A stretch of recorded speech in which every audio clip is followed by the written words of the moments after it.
I was having an affair with my co-star Glenn Powell. That's obviously not true. Spectacular humans I've ever met. She's really incredible. Oh my gosh, I am such a klutz. I am so sorry. It's okay. Holly, I gotta call you back. Everyone know that he's the man of my dreams, and we're still together and stronger than ever. He even came here tonight to support me. Can we cut to him? Making content. Oh, now I love her ad. Is that right? It's Sydney Sweeney. First season was a hit. Everyone's like, we love it. All of your fucking neighbors! And second season, I think, just took off. You fucking lie! You lied! You lied! Lie!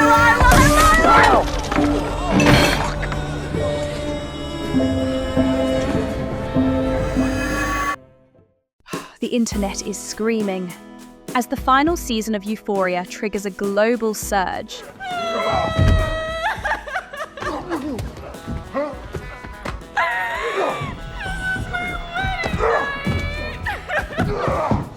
The world is focused on a single, polarizing point: Sydney Sweeney. She has become the absolute center of a cultural storm, a whirlwind so explosive that no one saw it coming, not even Sydney herself. Whether she is scaling the Hollywood sign to drape it in her own SYRN lingerie, Good job. or modeling blue jeans that set the political world on fire, Telling you to buy American Eagle jeans. Sydney Sweeney has very keen. she refuses to back down to critics who try to define her. Ballsy, brazen, or far more calculated, Sydney has been defying critics since 2011, when a casting director looked her in the eye and told her she was never going to make it. Hollywood can seem like another planet when you're a child growing up in the quiet, rugged landscapes of Spokane and rural Idaho. For young Sydney Sweeney, it was a world of nature rather than network television. Her mother was a lawyer, her father worked in the medical field, and together they built a stable, conventional life for Sydney and her brother Trent.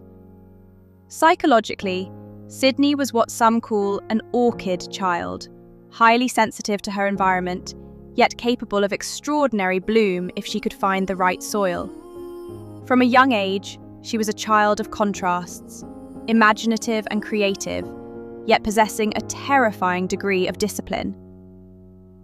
When a dream of acting took root, she knew a simple plea wouldn't be enough to move her skeptical parents. She didn't just ask for permission, she built a case. She spent days researching, planning, and preparing until she sat them down for a formal presentation.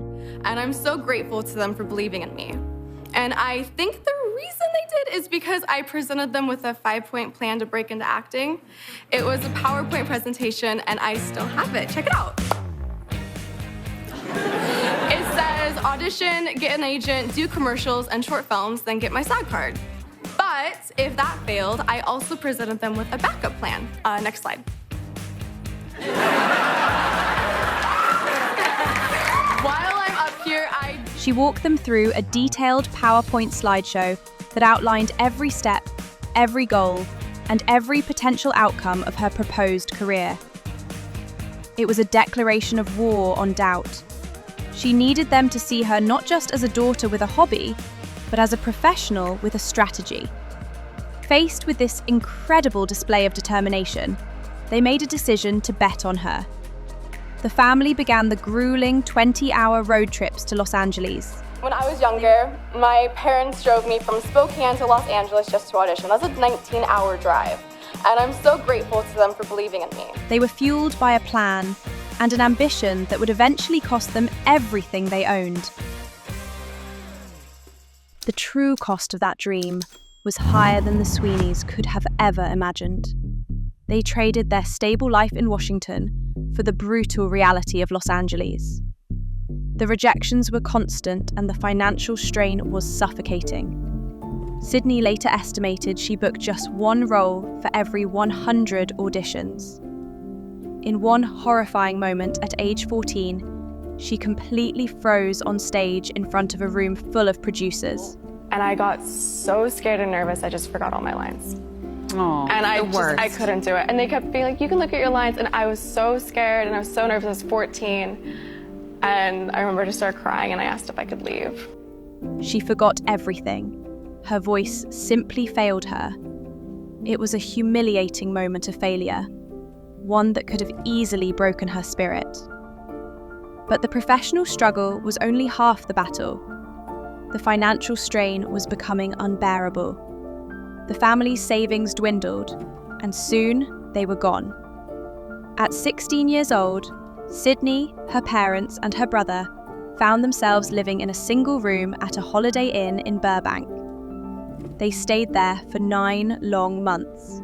I was a struggling actor in high school, and I had to pay all my own bills because my mom, I love you, Mom. I love you so much.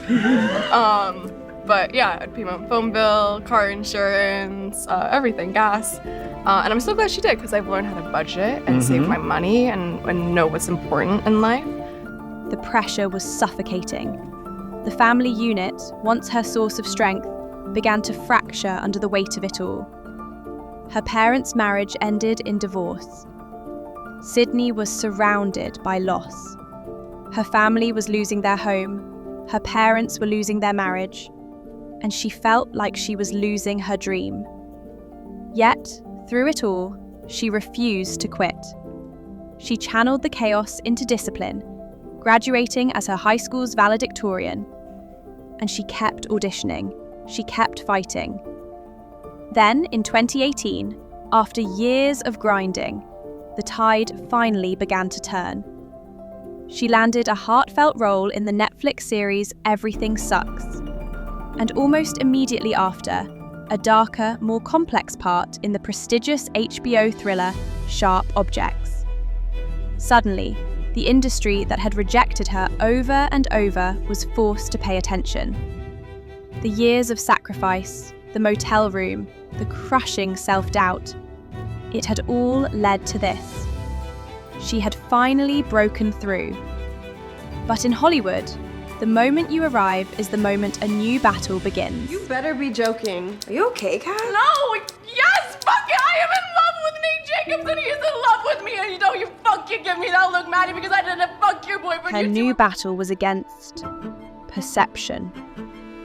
She had proven she could get roles. Now she had to prove she could be a star. The opportunity came in the form of a script for a controversial, boundary-pushing HBO series. It was called Poke the ass up. Euphoria. What the fuck? What the fuck? But there was a problem. A casting director initially dismissed her, believing she wasn't the right fit for the part of Cassie Howard. The door was closed before she even had a chance to walk through it. But Sydney Sweeney doesn't wait for doors to open. She kicks them down. She recorded her own audition tape and sent it directly to the show's producers. It was a bold move.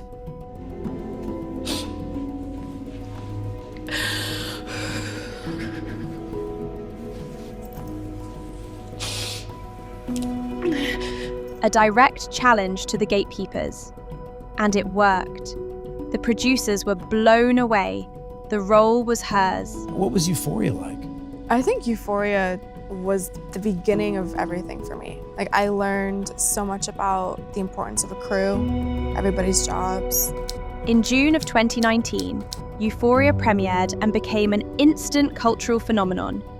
It was the most tweeted about show of the decade. You go from that PowerPoint to being on the biggest show on TV. Oh God. Euphoria. Congratulations.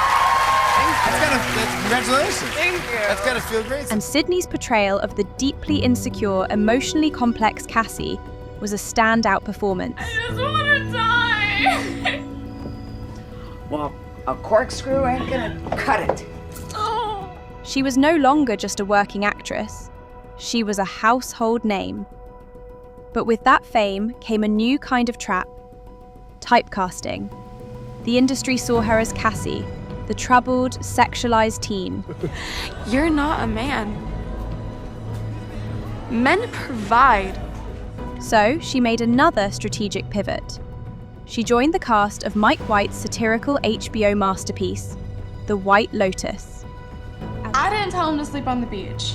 It was his idea, Nicole. As the sharp-tongued, intellectual Olivia Mossbacher, she was everything Cassie was not. It was a brilliant countermove, showcasing her incredible range. Now she had 2 hit shows. The industry that once ignored her could no longer look away.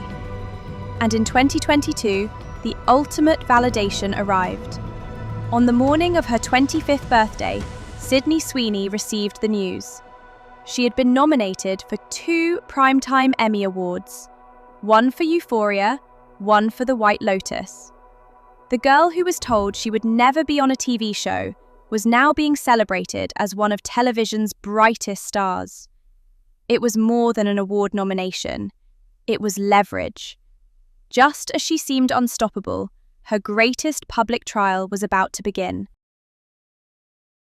Sydney Sweeney was now a global star. Her face was on billboards for luxury cars, in ads for designer perfumes, and fronting campaigns for brands from Armani to Jimmy Choo.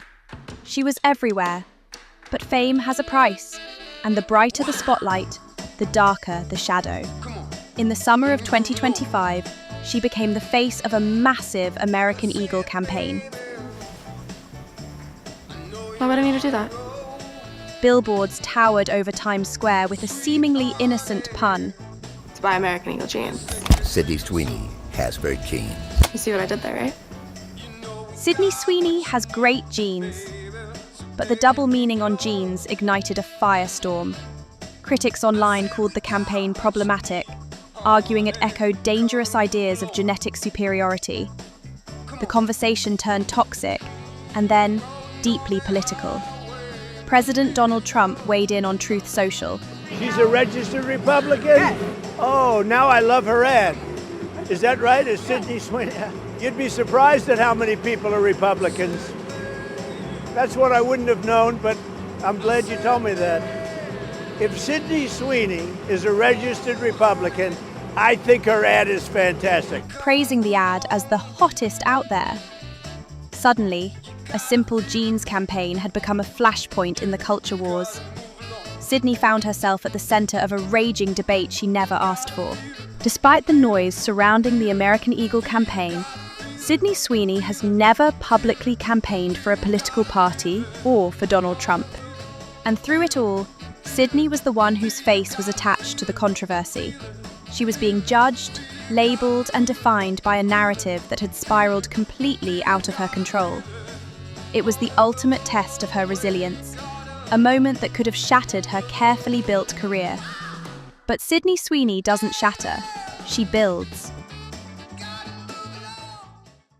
Faced with her biggest public trial, Sydney answered the noise not with words, but with action. I mean, the reaction definitely was a surprise, but it was, I love jeans. All I wear are jeans. I'm literally in jeans and a t-shirt like every day of my life. She refused to be defined by the controversy. Instead, she doubled down on her own vision. While the world was debating a billboard, she was quietly building an empire. She had already founded her own production company years before, 50/50 Films. Its mission was clear and bold, to champion female authors, directors, and stories. This was never a vanity project. But now it was time for a strategic power play. She would no longer wait for Hollywood to give her great material. She was going to create it herself. Off the back of the controversy, she secured a deal to adapt a novel into an HBO Max series. She wasn't just the star anymore, she was the boss. She starred in and executive produced the rom-com Anyone But You. What the? Have a good flight. See you there. Turning a genre Hollywood called dead into a $200 million global blockbuster. Burger! Action. You don't call action. I call action. And as her personal life evolved, entering a high-profile relationship with music mogul Scooter Braun, she remained relentlessly focused on her work. She earned Oscar buzz for her transformative role as boxer Christy Martin. And you really a fighter? Yes, sir. It's an honor to meet you, Mr. King. Well, tell me about yourself. She signed on to film after film, from thrillers like Echo Valley to ambitious new projects for Amazon. She had proven she was a bankable star and a profitable producer.